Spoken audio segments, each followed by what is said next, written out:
Hello, hello, hello, and welcome back to another episode of Hammering Down. I'm your host, Kaylor Hodges, and this was a new one. We have done lots of interviews in the past. We have done a lot of stuff with Birmingham Legion FC in the past, as you all know. I've done some stuff FC Birmingham. Obviously, we have talked to people in the women's college game like Mackenzie Crone. We talked to Neely Martin. We've talked to people like that in the past, but for the first time, we're talking to two people for Legion WFC. No longer undefeated, unfortunately, but still looked dang good at the last 20 minutes of the match.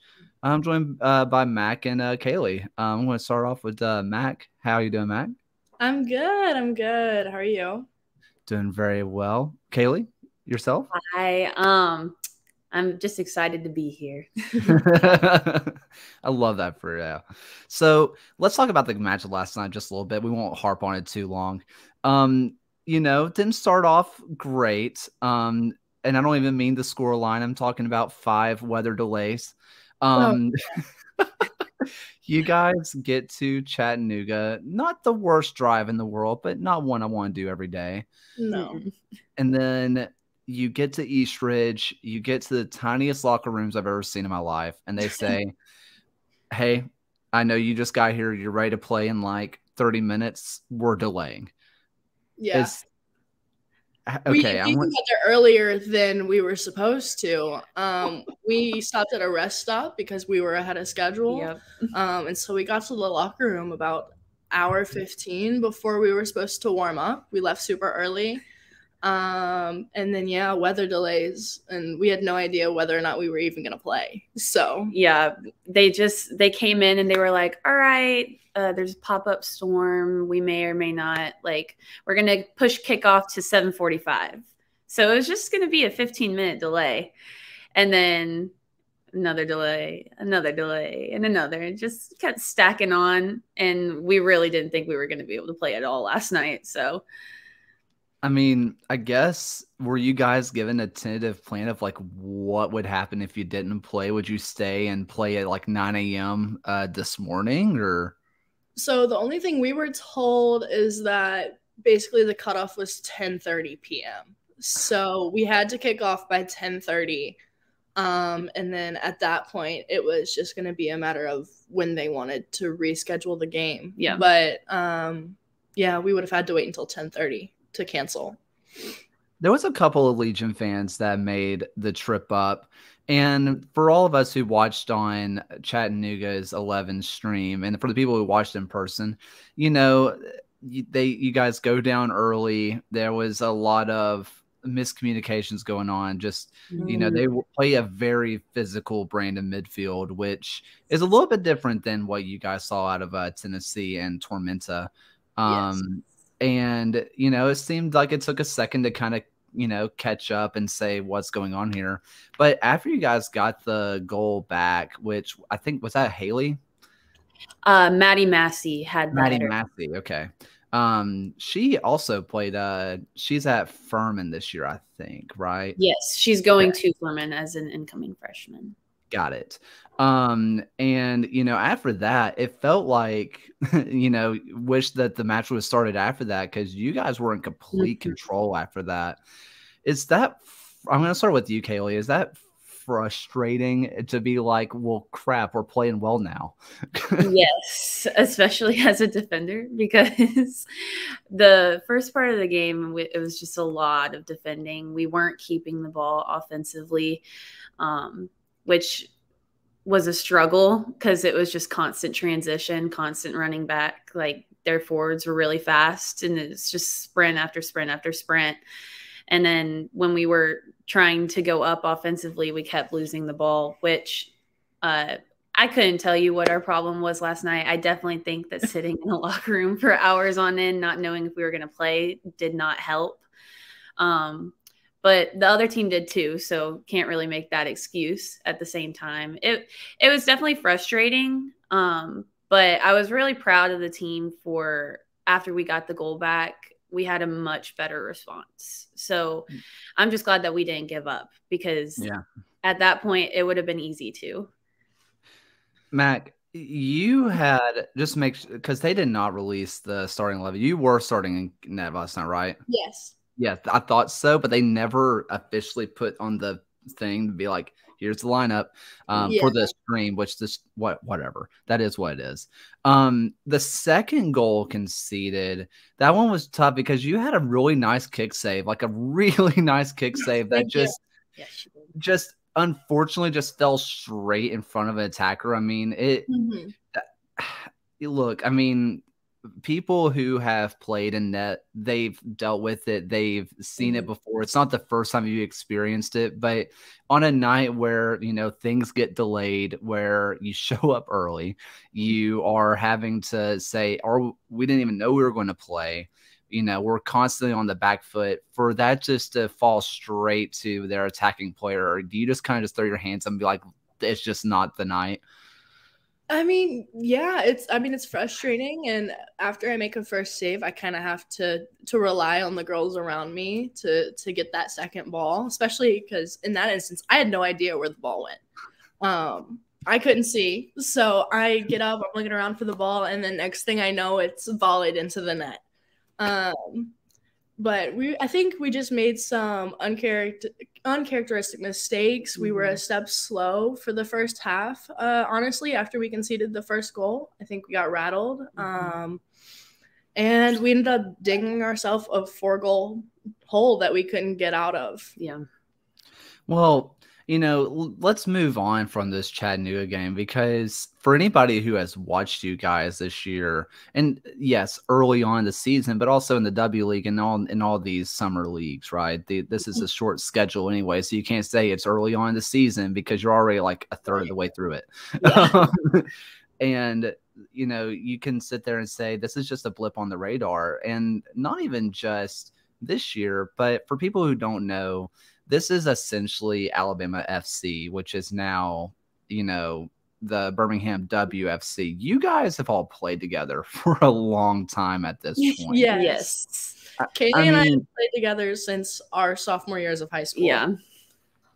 I mean, and I was going to mention that you guys both go from the 205, and now you find you're both in Texas. Yeah. Obviously, one's North Texas, one's very South Texas, so I can't say you're following each other too much. But I mean, how about that? I mean, I want to start with you, Kaylee, because you were the one that went straight to Texas. Yes. So I had a teammate that actually came out there with me. Well, really, I should say she was the reason that I came. I hadn't really been looking at Houston because I had told myself I'm going to stay closer to home, not go to a big school. And then I find myself at the complete opposite, 10 hours from home at a massive public school in Houston. But she told me that I would really like the coaches. And so I sent them an email before nationals what was that? Summer of going into junior year, going into sophomore year, something like that. But I sent them an email just on a whim, and they came to all 3 games and just started communication with them. I fell in love with the school. The coaches that originally recruited me aren't there anymore, but I love the new coach too. So I've just really enjoyed my time there and the resources. And we're going to the Big 12 now, which is like huge because that was not the plan when I first got there. We were just going to be in the American Conference like we have been for years. And yeah, we got moved up to the Big 12. So that's exciting. And Mac, for you started off at Mississippi State, which is where I knew you from, because I saw your matches that you played against UA, because I mean I lived right down the road, right? So I went and watched those, and I mean that Alabama team was what they were. I mean they were kind of a wagon last year. Oh my goodness, outstanding. But the SEC top to bottom was also just really good last year. But you have found yourself over to North Texas. And, for people who watched you, I mean, obviously your starting spot ended up just kind of happening out of nowhere. And then, you end up not starting at Mississippi State to end the season.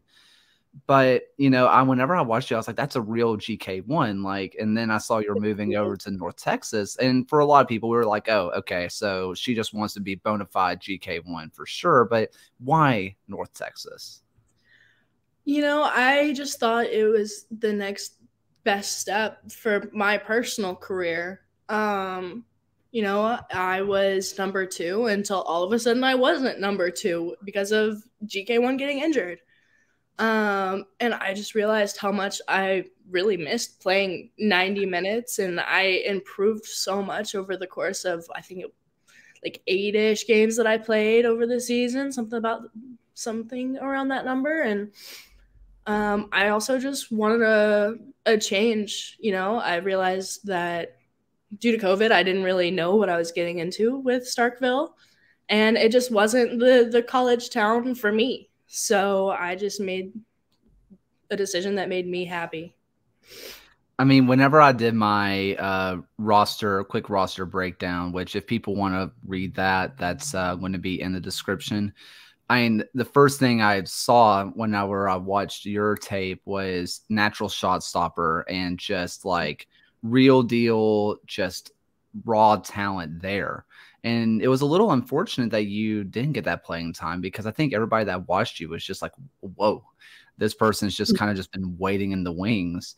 Kaylee, when you got to Houston, though, I mean, there's a lot of talent around that Houston lineup. I mean, obviously, you can talk about the American Conference. You can talk about whatever, right? I mean, go into the Big 12. Houston's a dog. Like, there are some players there. When you're walking into that lineup and you're a defender, midfielder, kind of whatever they want you to be. Are you just looking for any spot they'll play you, or is it like, what are you doing? So originally I was recruited as a defensive mid, and my coach told me that my freshman year I would probably play in the midfield, and then after that he would move me to center back, because we had 2 senior center backs there my freshman year. But the second I got there, he was like, I'm going to just go ahead and slide you to center back. So I was immediately thrown in a new position as soon as I got to college, which was very overwhelming. I've played center back before when we've had like injuries on our club team and stuff growing up, but never as a permanent position. And yeah, it was a little stressful. My little freshman self was a little scared because I didn't know what to expect out of that position. But the 2 girls that I got to learn under, which was primarily why he wanted me to be a center back my freshman year, was so I could learn the ins and outs of the position under 2 very strong center backs. I was under 2 seniors. They both had started pretty much their whole careers at center back for Houston. So not a ton of playing time. Anytime we were up by like 2 or 3 goals, I would get playing time, and it was great learning experience for me. But I just got to learn under 2 great players who were both captains for our team, and that was awesome getting to do that. So I've kind of solidified a position at center back, especially with the new coach coming in, because he didn't even know that I was a midfielder. He's always seen me as a center back. So I'm kind of stuck there now, but I honestly love it. I mean, whenever I was digging into what you did, right, it was like you're showing up as a CDM. You were like a left back sometimes. You were a center back most of the time. But just kind of seeing wherever they just said, okay, go do this. And it was really – and, you know, obviously you mentioned your freshman year and being, you know, afraid and being like, oh God, like what's going on, right? It didn't show on film at all. It felt like everywhere you were put, you were a natural at. And that's really cool to see. And for someone to be as diverse as you are, if you look across the entire Legion WFC team, it seems like everybody is just as diverse in what they can do. Is there something about being able to go out and knowing that the person, like the girl to your left and to your right, can do everything? It definitely makes me feel secure when we have multiple people that can play different positions, especially Since the subbing rules are different this year, changing to the USLW with the only, was it 4 or 5 moments? Mm-hmm. Yeah, you only have 5 moments and like 6 subs or something like that. So it's nice knowing that if an injury happens or if somebody really needs a sub, like we can change our lineup to fit like who's who and like what everybody's strengths are. So like if we need to, like Tara Katz is a really strong outside back, but we can also move her up into the midfield because she's strong in the attack as well. So it's just knowing that we have multiple people that can fit different positions just makes everybody feel a little bit more secure when we don't have the subs that we used to have. Mac, I want to ask you, because I mean, you're a part of a goalie room. Like that locker room is kind of nuts, right? And that's something that we've talked about with the men's side as well. You know, for the people who are following because they follow the men's team, like there's the Matt Van Okel, the Trevor Spangenberg in the past, like Ford Parker, a bunch of guys who could be, you know, GK1s. I mean, you're looking at a Hannah Alexander who is really good, who had to sit behind McKinley Crone, who I think I called Mackenzie earlier, and I didn't mean to do that. McKinley Crone, who, you know, she is an incredible keeper. And then, you know, you also have Casey Powell, who's young, but she has a lot of talent. There's a lot of competition for your spot. And it's good competition. Is there something that of the internal competition that helps motivate you and like say, hey, I want to keep this spot? Honestly, when it comes to competing amongst goalkeepers, there's, you know, this understanding. There's, you know, GK Union. All of us understand that there's only one player and only one player is probably going to play the entire game. So that motivation to win that spot is definitely, it comes from within yourself. And, you know, when you want to also help motivate your teammates to get better. And at the end of the day, it's just who performs better that week in practice and who has a track record during the games. So let's move on to this Wednesday. And this is the Wednesday that I have dubbed as the biggest like day in Birmingham soccer history. I mean, it's hard to imagine. Obviously, the U.S. Open Cup against David Beckham's Inter Miami. That's big, right? Oh, that's awesome. But also, you guys are playing not only your first ever home game as Legion WFC, but against the defending champions in South Georgia Tormenta, who you guys played really well against, came back from behind, and the last basically kick of the game. Seriously. Yeah. I mean, for you guys to play for the first time at home, I mean, I'm going to start it off with Mac, because first off, in that South Georgia Tormenta, the fact that you didn't win Save of the Week, I think that's garbage. Oh, seriously. Thank you. Thank you. I honestly, the save that they had up for Save of the Week was not my personal favorite save from that game. With that. But I do appreciate even being up for the selection. So, which one would you have taken? Oh, goodness. You had a lot. I had quite a few saves that game. One of them that just doesn't look that good on a camera was one where I did a split save in traffic and I just yanked the ball out from underneath the girl's legs. You can't really see it on the stream or on camera, but personally that would have been my favorite. Yeah. I mean, for me, my best accomplishment would be able to do the splits. I mean, good on you.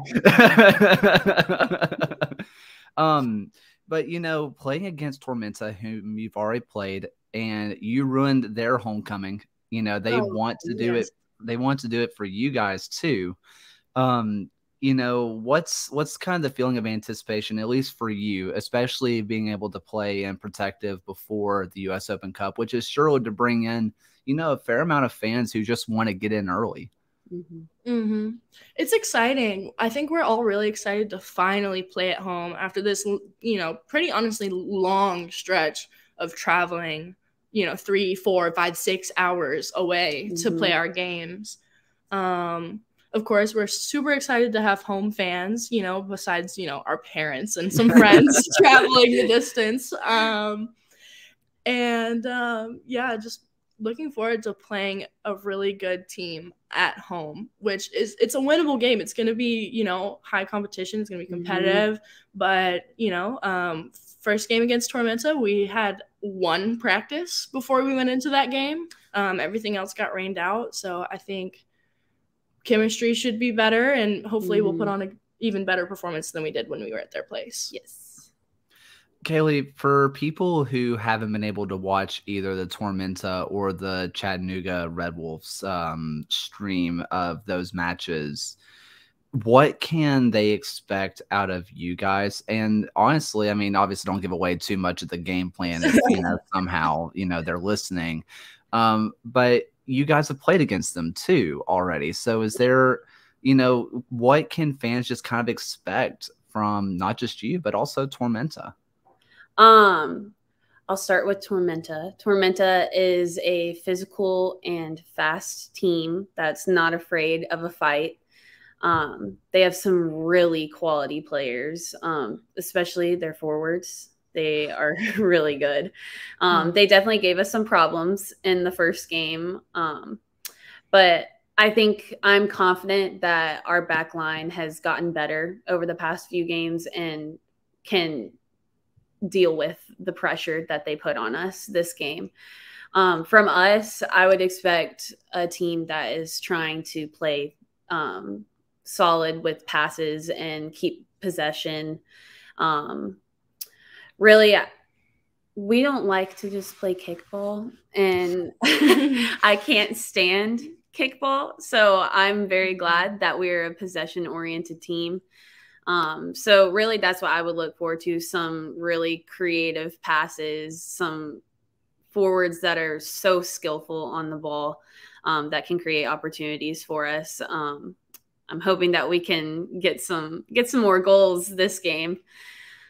But yeah, we have a strong team, and we just have to execute, really. I want to ask you both about a player who's kind of taken the Legion Spheres a little bit by storm. Nora's a freak. She's so great. I've never seen a player like her. But the thing is, I don't know what she's doing that's so different. But I watch her play, and it just feels different than everything I've ever seen. I mean, what is it that she does that is just so good? Some players are quick, some players are fast. Quick to me means the first few steps. Fast means over long distances. She has both. Yeah. Her first few steps to get to the ball and around a player, super, super quick. Unmatched. And then when she gets by you, she's fast enough to just go and keep going. And she's been great for such a young player to come in and score goals, you know, like we said, early on. Yeah. And to be the difference in big games has been great. She's just super skillful too. So not only is she quick, fast, but she's also skillful. So it's really just like the perfect trifecta as a forward. Like, she gets in behind, and you can just slip her a ball back there, and she has clinical finishes. I mean, she's come super close to scoring more goals than she already has too. She hit the post against Tormenta in like the first 5 minutes of the game. She's had opportunities where she's been super close, and either the post or some amazing goalkeeper saves have stopped that. So she's really good. So, I mean, there's so much to really just, I guess, try to break down and talk about, right? And there was a match that none of us got to see that, you know, aside from the score coming out later, we weren't even sure if it was going on. And that was the Southern Academy or Southern Soccer Academy match where you guys walk out 2-0 win, right? Yes. And what happened? Like, kind of like, where did the goals come from? Like, did they put a lot of pressure on you guys? Because they're a team that I've seen them play in other matches, and they look good. Like, they look like a solid team. What happened? So really, in my opinion, it got a little chippy, and we weathered the storm. It was a really physical game, lots of fouls back and forth, couple yellow cards. And, we defended well, kept a clean sheet. And then our forwards did their thing up top and managed to get some goals. What was it, second half? We had both. So really, it was just an all-around a really good performance. I think honestly a shame that people couldn't see it because it was our best performance today. It definitely was our best performance. So you guys working together from, goalkeeper, backline, right? It's a weird situation because you guys have played together since you were sophomores in high school. Half this team has played together since they were sophomores in high school, essentially. But most of you don't play together in clubs. So you have to go, 10 months without even touching a ball in the same 50-mile radius of each other. How hard is it to come back and do that again? Or is it really kind of like riding a bike and you're like, oh, it took a minute, but I know what we're trying to do here? Is it a little bit of both, or am I overthinking this? I mean, I definitely say it's a little bit of both. Because we have a lot of girls that do play together. We have lots of UAB girls, lots of Sanford girls. So they have the opportunity to be with each other and then also come and play together. But it definitely is a challenge at first trying to get the chemistry going again. People just at college, different colleges have different styles of play and different coaches ask different things of you. Your job may be completely different on this team compared to when you're back at college. So it's definitely a challenge at first, but like you said, it's kind of like riding a bike. It's just getting back into it. The more practices we have, the better it gets. Mag, I want to ask you, whenever you get back and you see some of these people you haven't seen in a while and you're going to play and you in your mind have this idea of this is how they play. I remember this, right? Because you're looking to distribute out wide. You're getting the ball. Let's say you're trying to hit the wings and there's a player on the team that they're going to be rushing up every time or they're going to come back to me every time, right? And you do that and they do the exact opposite. And you're like, you are the exact – you're a different player since going to college. Is that a moment for, I guess, both of you, but with you trying to distribute as well, I mean, is that a thing where you're like, you play completely different now and there is not we'll get back to it, you're a completely different player? Yeah. I haven't really noticed that. And I think it's because, certain players have such strong tendencies that it carries over into the way they play in college. And then when they come back, it's the same thing. Certain players, maybe their thing is taking people on, they want the ball in behind, or certain people want it to feet. I don't think college coaches, yes, they might improve on those areas where it's not necessarily their skill set, but if you're good at something, your college coach wants you to keep doing that thing that you're good at.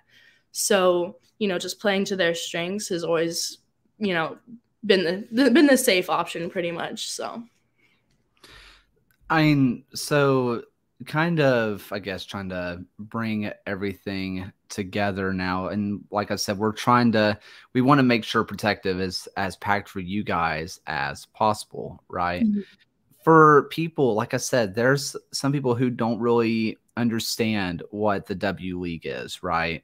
There are people who don't fully get it, and that's fine. It's not everybody's job to be what I'm doing, which is just way too involved all the time.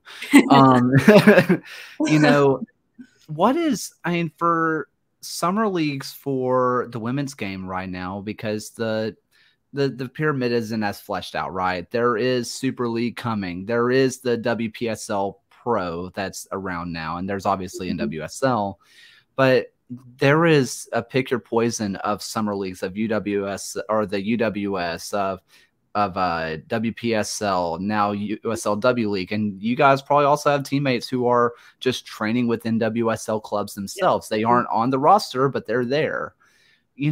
For you guys, what kind of opportunities do these summer leagues provide you? Really, I think it's one of the more important things for us for our college careers to be able to stay game fit and mentally playing games for this, month or two that we're home before we report back for preseason. And honestly, it's especially helpful for these younger players that are freshly graduated out of high school, that just finished high school season, which, to be completely honest, is not the same quality as club season. Yeah. So they come fresh out of high school and they get to play in these big games against college players, and it preps them for the next step. And like I said, it keeps us that are already at that next level fresh. And I want to ask you, Kaylee. I mean, I don't know what your intentions are after college, if it's to keep playing or say, listen, I've done this for like 20 years of my life, I'm done. But is there a little bit of it too that's like, I would love to get noticed? Yes.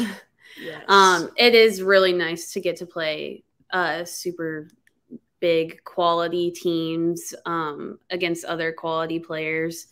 I mean, when we were talking about SSA, we were playing a girl who's on North Carolina with a forward who's on Georgetown. So you're playing against these really good players, and with the hope of doing well against them. Yeah, it's pretty cool to be able to have film. Well, not that game, but film other games doing well against quality players. Yeah, it's really nice to have this as an opportunity to get you to the next level if you choose to do that.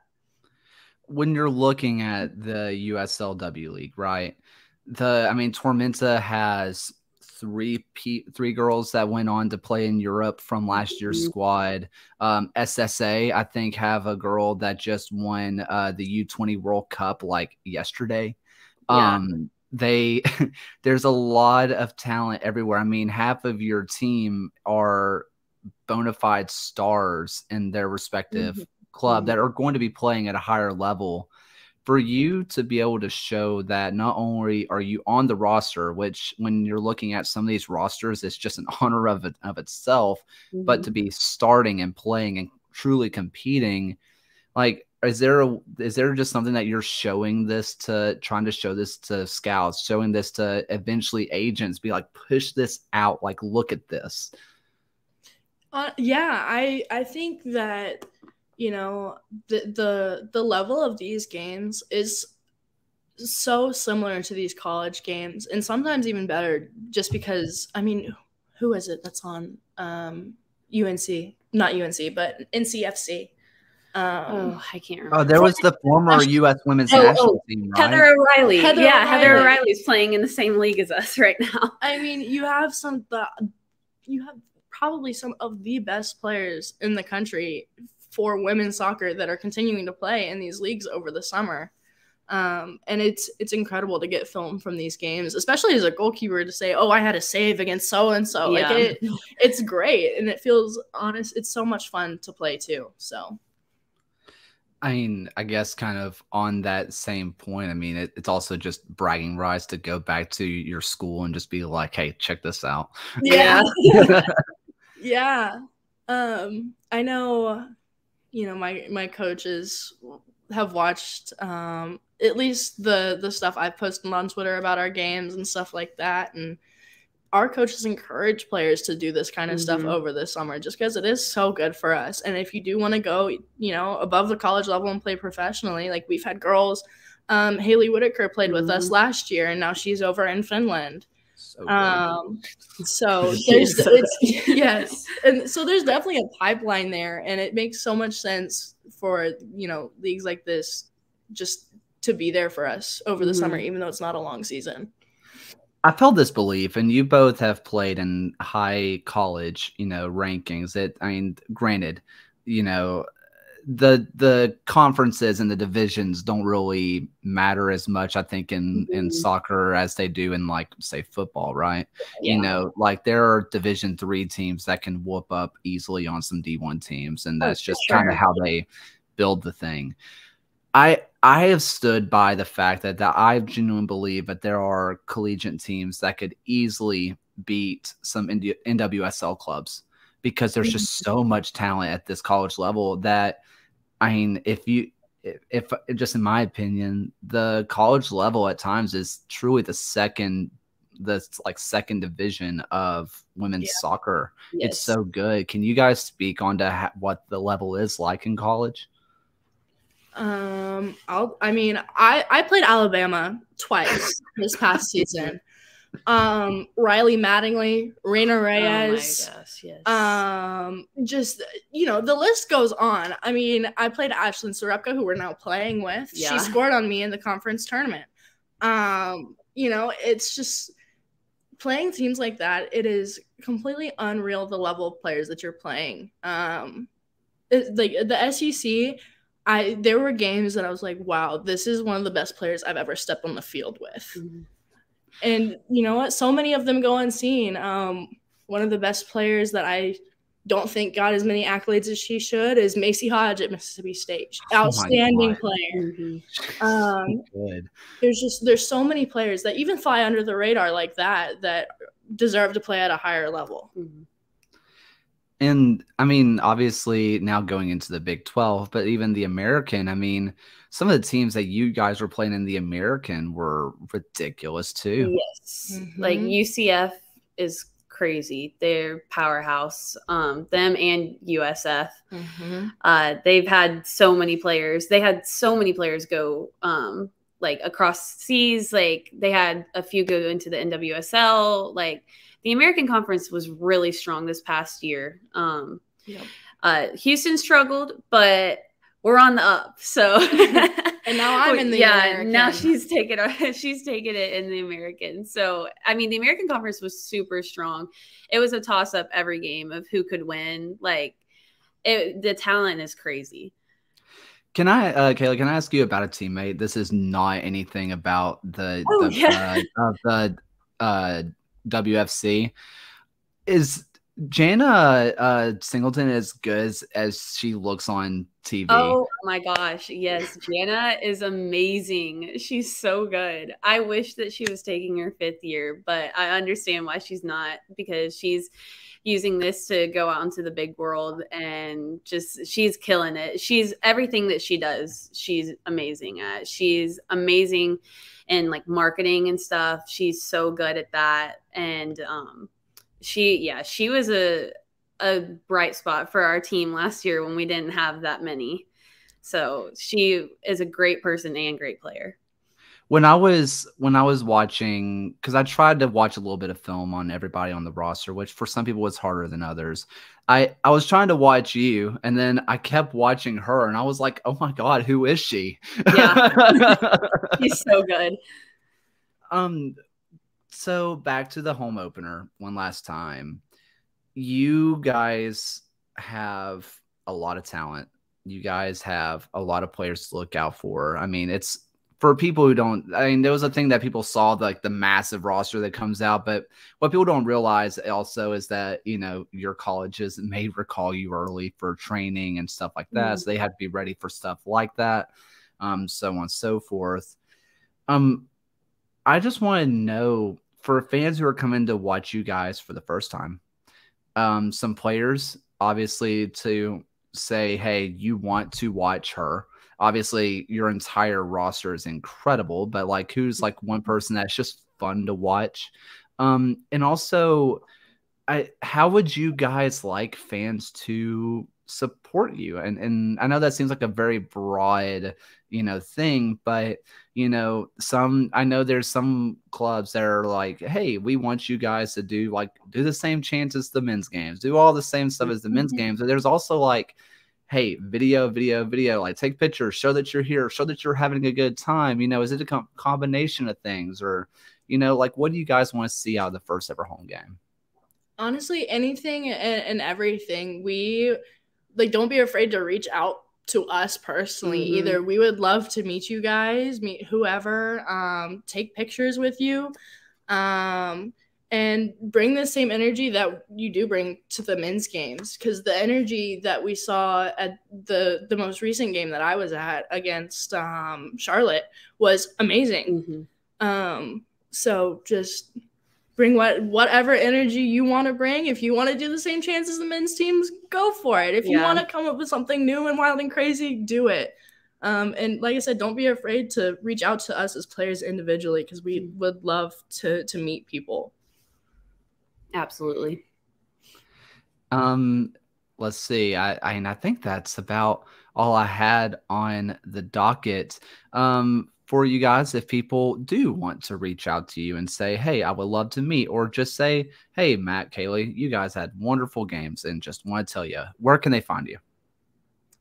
I'm on Instagram and Twitter, and Same. it's the same handle, Macvic Titus, MacVicTitus. My Instagram handle is Kaylee Dback23, and I need to look at my Twitter one because I don't remember it. My Twitter is KEDback3. Wonderful. Anything you guys want to shout out before I let you guys go? We just would appreciate all the support that we can get for our first home game, and really all the home games. Just bring all the energy. I know our game's at 3:30 and it's kind of early, but if you can get off work, we would really appreciate it. She said exactly what I was gonna say. Just excited to play at home, excited to see everybody, and just come out and support. We'd love to see everyone. And for people who want to know, like they said, it is going to be at 3:30 at Protective Stadium.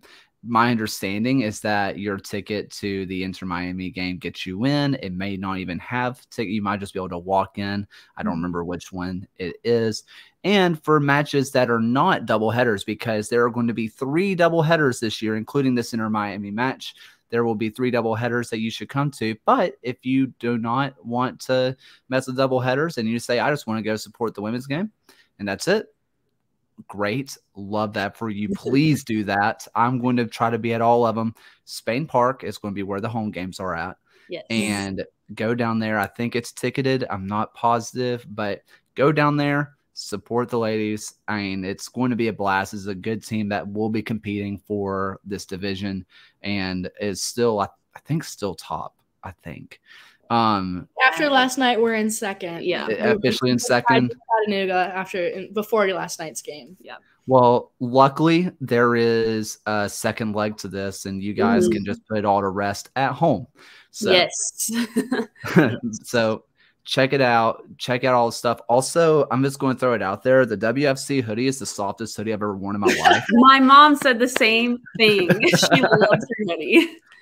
I've had to keep my wife away from it. She has my other hoodie, but this one's super soft, and I'm just like, no, this one's mine. So, but thank you all so much for listening. Thank you all so much for following along. Be there, be loud, be proud, support the women, and then stay for a little after show afterwards against Inter-Miami. But thank you all so much for listening. Tickets in the bio, everything in the bio. You already know. And until next time, guys, keep hammering on.